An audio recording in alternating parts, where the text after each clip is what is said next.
Hey, everyone, and welcome to the Mark Prater podcast, where our aim is to connect our global family of churches with our executive director. Mark, I would imagine most of us have heard in recent days, while here in the States, thankfully, it seems that the coronavirus is sort of being subdued and cases are dropping. But in India and Nepal, there's been an explosion of COVID-19. With terrible effects there. And we are a global family of churches. And this is personal for us because we have brothers we are meaningfully connected to in Nepal and India. So could you give us an update about what's going on there?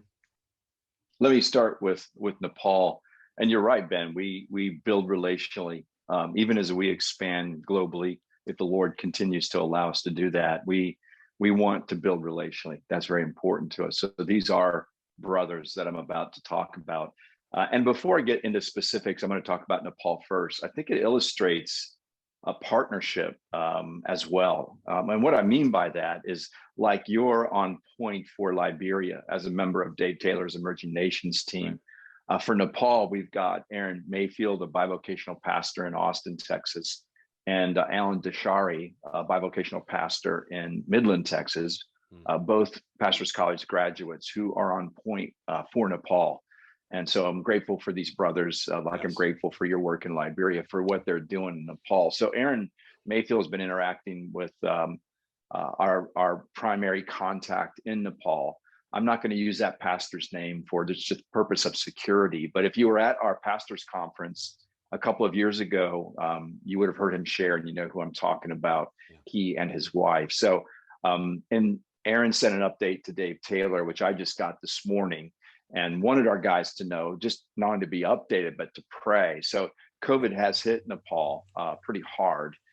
Barnabas has planted, I think, around 15 churches in Nepal. And one of the sentences in the email says that several pastors have died because of COVID. I don't know how to quantify that. He also went on to say that there are members of those churches who are pretty sick with COVID, and they're trying to get oxygen to them because the hospitals are full. So please just pray for those churches. Our friend and his wife did just get their second dose of vaccine, so that's good news. But continue to pray for him and his wife and his church and the churches he cares for, because the need is really great there right now. Yeah. And what's going on with JP in India? I remember meeting him a couple of years ago at the Pastors Conference. Just immediately garnered a deep respect and admiration of the man and his ministry. But they're also facing challenges there in India. What's going on there? That's right. Yeah. JP and his wife traveled to the Pastors Conference I think it was 3 years ago. I think it was 2018, if I remember right. And that relationship has been fostered and developed by Todd Peterson, who's on point for India, again, as a member of Dave Taylor's Emerging Nations team. So thanks to Todd Peterson for the work that he does. JP has a church in the Andhra Pradesh region of India, which is the southeast region of India, which has also been hit by COVID. And they've had several, folks that they're trying to reach out to and care for because of that. But his wife, I just got an email 2 weeks ago. His wife was close to giving birth and tested positive for COVID.